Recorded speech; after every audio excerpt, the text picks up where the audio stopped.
হ্যাঁ, আপাতত কনস্টিটিউশন নিয়ে একটা মাথা ঘামাই। হ্যাঁ, তাহলে 179 দিন পর্যন্ত তারা যাইতে পারে কমফোর্টেবলি, আচ্ছা, প্রথম 6 মাস তাদের কেটে যাবে যদি এইভাবে হয়। আচ্ছা, উল্টাভাবে যদি আসি, ধরেন আমরা একাডেমিক ডিসকাশন, এটা কোনো ইয়ে না, কেন কারো বিরুদ্ধে পক্ষে বিপক্ষে না।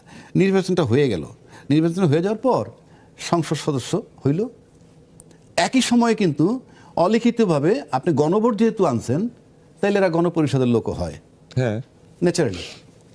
এখন গণপরিষদের লোক যদি হয় আর সংসদ নির্বাচন যদি হয়ে গেল, তাহলে ও কিভাবে নেবেন প্যারালাল একই সাথে দুইটা? তা আমি গণপরিষদের সদস্য হিসাবে এবং সংসদ সদস্য হিসাবে?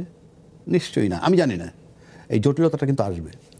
যদি ধরে নিলাম সংসদ সদস্য হিসাবে নিল, তাহলে কেউ প্রধানমন্ত্রী হবে? হ্যাঁ, তা তো হবেই।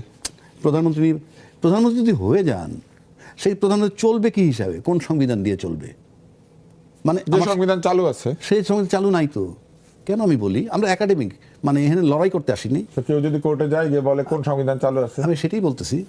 ধরেন যে সংবিধানটা আছে আমরা বলতেছি, ওটাই তো ইনফ্যাক্ট 90 দিনের মধ্যে নির্বাচন করার কথা সংসদ। না, যেটা ব্যবহার হয় সেটা হলো কি, যে পার্টটা সচল সেটা তো আপনি করতেই পারেন, কিন্তু যে পার্টটা অচল, এই যে 90 দিন অচল তো তারা ইচ্ছাকৃতভাবে করেছে, এটা অচল ছিল না। না, যেই করুক, কেউ তো আইন দিয়ে অচল করে না, অচল তো হয়ে গেছে। অচল যখন হয়ে গেছে, তখন আমার কাছে ব্যক্তিগতভাবে যেটা মনে হয়, এইটা একটা জটিলতা হবে। আচ্ছা, সুতরাং আমি মনে করি যদি যেই নির্বাচিত হোক, স্পিকারও তো নাই, শপথ কে নেওয়া হবে? এটা আবার আইন উপদেষ্টা বলেছে, না, সেটা আবার সেটেল হয়েছে এবং ওটা করা যায়, সেটা প্রধান নির্বাচন কমিশনার। অত কিছু বাঁচলে তো ওইটাও হবে না।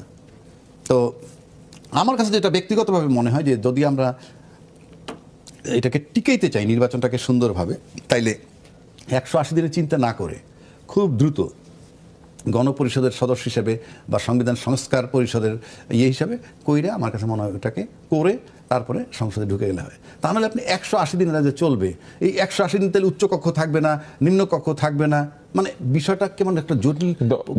যখন এই যে অটোমেটিক এই সংবিধান চালু হয়ে যাবে বলা হয়েছে, তখন তো উচ্চকক্ষ আসলে থাকছে না। অটোমেটিক কোন সংবিধানটা চালু হবে? আমার প্রশ্ন তো ওইখানে। ওই যে জুলাই সনদ, যেটা কি যুক্ত হয়ে যাবে আগের সংবিধানের সঙ্গে, নিজে নিজে হেঁটে হেঁটে পাপা। না, জুলাই ঘোষণাপত্র, যেটা জুলাই ঘোষণাপত্র তো জুলাই সনদ না। জুলাই সনদ তো গণভোটের সাথে রিলেটেড। হ্যাঁ, তো সেটা নিজে নিজে কার্যকর হয়ে যাবে না গণভোটে হ্যাঁ হওয়ার পরে? তো একই 180 দিনের পরে, 180 দিনের পরে নিজে নিজে কার্যকর হবে কেমনে? তাহলে জানতে পারি না আলী রিয়াজ সাহেব কোথায় ভোট দিয়েছেন, আপনি কি জানেন? আমি আপনার সাথে একমত যে এই জটিলতা তারা তৈরি করছে। আলী রিয়াজ আমি ধরে নিলাম ভোট দিয়েছেন, আপনি জানেন? আমি অনেকে নিউজই পাইছি, কিন্তু আলী রিয়াজ সাহেব কোথায় ভোট দিছে এটা আমি। উনি কি গুপ্ত ভাবে ভোট দিলেন, কেউ দেখলো না? না, ওটা জানতে পারি নাই। এখন উনি দিচ্ছেন কি দেন নাই। আবার উনি আমাদের সবাইকে হ্যাঁ ভোট দিতে বলেছেন, হ্যাঁ ভোট দিলে কি হবে সেটা বলেছেন, সংবিধান কি হওয়া উচিত সেটা বলেছেন, কমিশন লিড করেছেন, একজন উপদেষ্টাও বটে, এবং আমরা শুনেছি তিনি দ্বৈত নাগরিক। তাহলে সরকার তো প্রচার করবে আমার বিবেচনায় তার এটা, কারণ যেহেতু সরকার তো হ্যাঁ পক্ষে, তাহলে হ্যাঁ তো জিতবে। হ্যাঁ যদি, কেন আমি বলি সরকার হ্যাঁ পক্ষে কেন? যেনই হোক, সরকার যেদিকে থাকে সেদিক তো জিতে। কিভাবে জিতবে? ভোট সরকার দিবে না ভোটাররা দিবে? ও, আপনার ধারণা এই সরকারের বা রাজ্জাকির, আমি বলতে তুষার হইল পলিটিশিয়ান, আমি হইলাম প্রশাসন, আমাদের দুইজনের সহযোগিতা উনি এই গত 17 মাস যাবত প্রপারলি পাইছে কিনা? উনি কি চাইছিল? আমার সন্দেহ। উনি কি চেয়েছেন? তা উনি চেয়েছেন কবে? আজকে নির্বাচনের দিন কিন্তু আমরা দেখছি প্রশাসন খুব ভালো কাজ করেছে, এবং প্রশাসন ভালো কাজ করেছে বলে বোধহয় নির্বাচনটাও, মানে ফলাফল যাই হোক নির্বাচনের, কিন্তু নির্বাচনে যেই 3 দিন আগে আমরা আলোচনা করছি, সকালে আপনার সাথে আমার আলোচনা হলো আরেক জায়গায়, 3 দিন আগে বলছি ভোট হবে তো, ভোট হবে তো। না, আমি কিন্তু ভোট হবে বলেছি। না, ঠিক আছে, কিন্তু এই আশঙ্কাটা ছিল, এই প্রশ্ন তো করতো, কিন্তু সেখান থেকে আমরা উদ্ধার পাইছি। কেন পাইলাম উদ্ধার? এখানে আমার একটা প্রশ্ন। কেন? আমার যেটা ব্যক্তিগত ধারণা সেটা বলছি, ইউনূস সাহেব খুব কঠিনভাবে আমরা এটারে নিয়ন্ত্রণ করব এসব বলছে। তো আমার কাছে মনে হয় যখন চূড়ান্ত হয়েছে যে ইউনূস সাহেব চলে যাবে, যেহেতু ইউনূস সাহেব চলে যাবে, এবং এইটা আমি আরও একটু রিপিট, চলে যাবে কোথায়, চলে যাবেন উনি সেটা পরের। ইউনূস সাহেব কিন্তু বলছিল একটা কি সর্বশ্রেষ্ঠ নির্বাচন উপহার দিবে। আমি কিন্তু টিভিতে বলছিলাম উনি সবচেয়ে নিকৃষ্ট নির্বাচন দিবেন, এটা আমি বলছিলাম। কেন বলছিলাম? প্রশাসনের করুণ দশা দেখে, অর্থাৎ কোন অ্যাঙ্গেলে কি হিসাব করে বলছেন। উনি জানতেন যে ওনাকে পছন্দ করে না, ওনাকে কোঅপারেট করে না, ওনাকে এই টিভি মাধ্যম, মানে উনি যাতে যায় সেজন্য নির্বাচনটা ভালোভাবে করে দিলেন। ইয়েস, না সেটা না, উনি চলে যাবে নিশ্চিত হওয়ার পর প্রশাসন কোঅপারেট করছে, হ্যাঁ, যে প্রশাসন কোঅপারেট করছে এবং সে কমফোর্টেবল, মানে নির্বাচনটাকে কমফোর্টেবল করছে। তা না হইলে এই প্রশাসন যে অবস্থায় আমরা আলোচনা করছি তাতে নির্বাচনটাকে এত স্মুথলি শেষ করতে পারলে বাকি 17 মাস তো আরও স্মুথলি হইতে পারতো। ওই অ্যাঙ্গেলে বলছি যে না, তাহলে ইউনূস সাহেবের হিসাব নিকাশ ঠিক আছে যে উনি যে চলে যাবেন এবং উনি চলে যাওয়াটা সবাই অ্যাকসেপ্ট করতেছে, এবং যেহেতু চ্যালেঞ্জ করছেন যে একটা ভালো নির্বাচন দিয়ে যাবেন, তাই নির্বাচনটাকে বিতর্কের ঊর্ধ্বে রেখে একটা ভালো নির্বাচন উনি করতে পেরেছেন। ইনফ্যাক্ট ওনার কৃতিত্ব আছে বলে আমার কাছে মনে হয়। করতে পারলেন না না, করলো তো প্রশাসন। হ্যাঁ, আপনি বলেন উনি যাবে নিশ্চিত। এখানে বহু মেধাবী কর্মকর্তাকে ফোর্স রিটায়ারমেন্ট দিয়েছেন, অনেকে চাকরিচ্যুত হয়েছে, অনেকে তার মামলা হয়েছে, এবং ফ্রিজ থেকে বের করে আনা একেবারে ড্রাইড এবং একেবারে ফ্রোজেন এরকম ব্যক্তিরা এসে ইনকিউবেটরে ঢুকে আবার জেগে উঠেছেন। সব ঠিক আছে, যদি সব তার কথাই হইতো তাহলে তো আমার কাছে মনে হয় সেই প্রশাসন তাকে সহায়তা করলো না। হ্যাঁ, না, আমার কাছে মনে হয় না। এবং অনেকে ডেকে এনে প্রমোশন দিয়ে তাদের পেনশন ভাতা সব বাড়িয়ে দিয়েছেন। দিছে, ওই যে বেতনও তো বাড়াইছে। হ্যাঁ, বেতনও বাড়িয়ে দিয়েছেন। তারপরেও তার উনি জেল, মানে উনি চলে গেলে খুশি হবে? উনি তো ডিটারমাইন্ড, উনি চলে যাবেন। এই চলে যাওয়াটা যখন এনশিওর হইছে, সে কারণে নির্বাচনটা। কিন্তু উনি চলে যাচ্ছেন কেন? না, উনি তো চলে যাবেনি, উনি তো বলছেনই, উনি তো বর্ডার লাইন বহু আগে দিচ্ছেন। অল্প সংস্কারে ডিসেম্বরে যাবেন, বেশি হলে জুন 26-এ যাবেন, কিন্তু শেষ পর্যন্ত একটা মাঝামাঝি জায়গায় আসছে ফেব্রুয়ারিতে, চলে যাবেন। আচ্ছা, এখন চলে যাওয়ার পরে কি হবে? এইটা চলে যাওয়ার পরে যদি আপনি ধরেন, আপনি প্রথমে 6 মাসের জটিলতার কথা বলেছেন, আমার কাছে আমি একটু ভিন্ন, সরকার কি করবে, এই পরবর্তী সরকারের কি করা উচিত? সেটাই বলতেছি। আমি ব্যক্তিগত অনেকগুলো জটিলতা দেখতেছি। ধরেন আওয়ামী লীগের ভাষায় তারা ইনক্লুসিভ নির্বাচনে শরিক হইতে পারে নাই, তাদের বিরাট একটা অংশ আছে আওয়ামী লীগের ভাষায়। এবং আপনার যদি ইয়ের দিকে তাকাই, আমি আব্দুল মোমেন, উনি নিজে বলছেন 8 মাস পরে পালাইছেন, মানে বের হয়েছেন দেশ থেকে। সেখানে উনি প্রশাসনের সহযোগিতা নিয়ে বের হয়েছেন। আর একটু পিছিয়ে যদি যাই, যারা বের হবে তাদেরকে তো কারো না কারো সহযোগিতা লাগবে। সেটা ঠিক আছে, বর্ডার পার হচ্ছে, এয়ারপোর্ট পার হচ্ছে, ইমিগ্রেশন পার হচ্ছে, সব ঠিক আছে, প্রশাসনের সহযোগিতা ছাড়া এটা হয় না।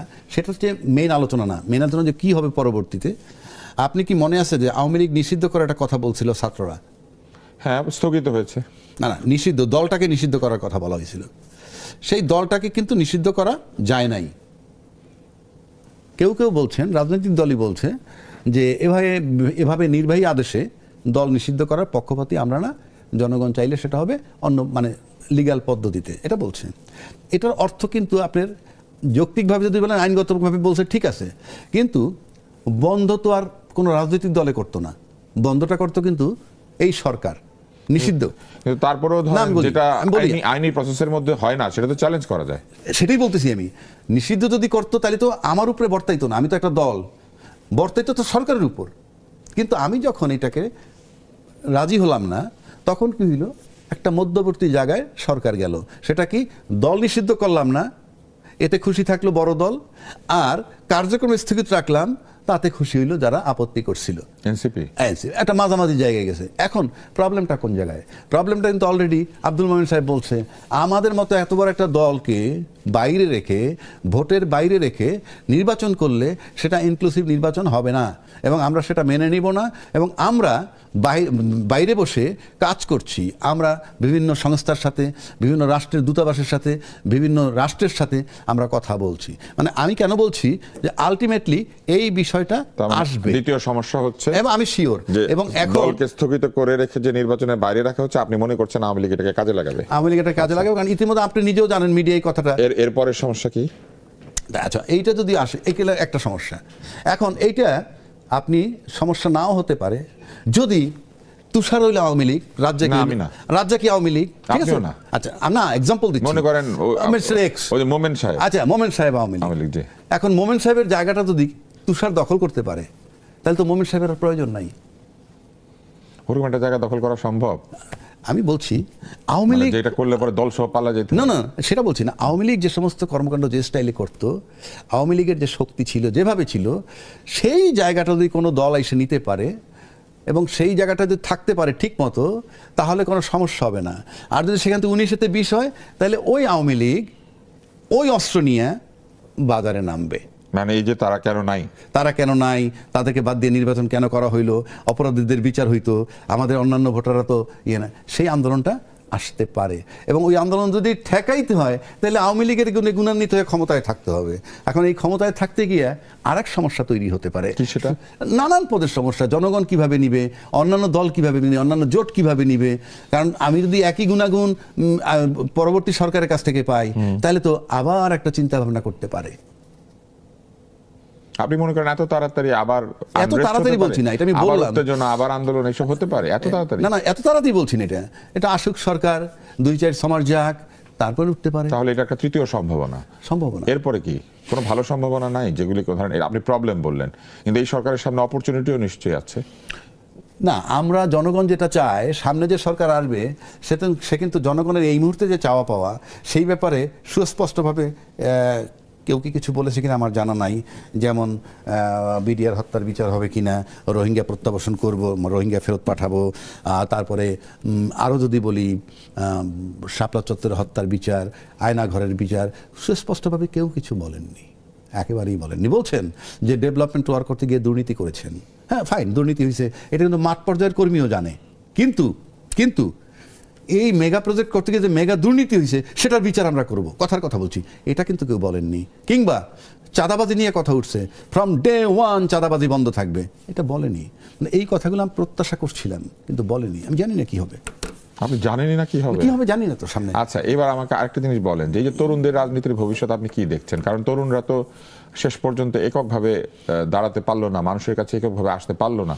তারা এক ধরনের রাজনৈতিক সমঝোতা করলো, যেখানে আদর্শের চাইতে ভোটের আসন বড় হয়েছে। তাদেরই বা কি হবে? শুনেন, আমরা যাদের কাছ থেকে আদর্শের আশা করি তারা কাদের সন্তান?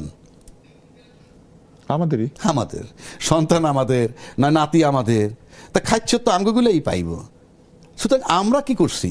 আমরা একবার কমু আপনার রাজাকার, আবার আপনার নিয়ে আন্দোলন করব, একবার করবো রাজাকার, আবার আপনার নিয়ে মন্ত্রী পরিষদে ঠাই দিব। এরা তো ভাই আমাদের সন্তান। আপনি কেন এত বেশি আশা করেন? 1 2 নম্বর, 1.5 বছরে একটা অত বড় অভ্যুত্থানের ঘটনার পর একটা পার্টি দাঁড়ায় যাইয়া 300 আসনে নমিনেশন দিয়া দেশ গঠন করে ফেলবে, এটা কি সুস্থ চিন্তা না অসুস্থ না, চিন্তা? কিন্তু দেশের 4 কোটি ভোটার তাদের সাথে আছে, বহু বয়স্ক মানুষও তাদের সমর্থন করছে। এই যে বিভিন্ন আসনের ফলাফল আসছে, সেখানেও কিছু কিছু আসনে তারা এগিয়ে আছেন। তো এরকমই তো হইতো নির্বাচন। সেটা আজকে যে অবস্থাটায় তারা ছিল, সেই অবস্থায় তারা হয়তো অনেকখানি সন্দিহান হয়ে গেছে, যে তাদের সার্ভাইভালের প্রশ্ন এখন। তারা বুঝতেছে জুলাই চেতনার পক্ষে কারা, জুলাই চেতনার বিপক্ষে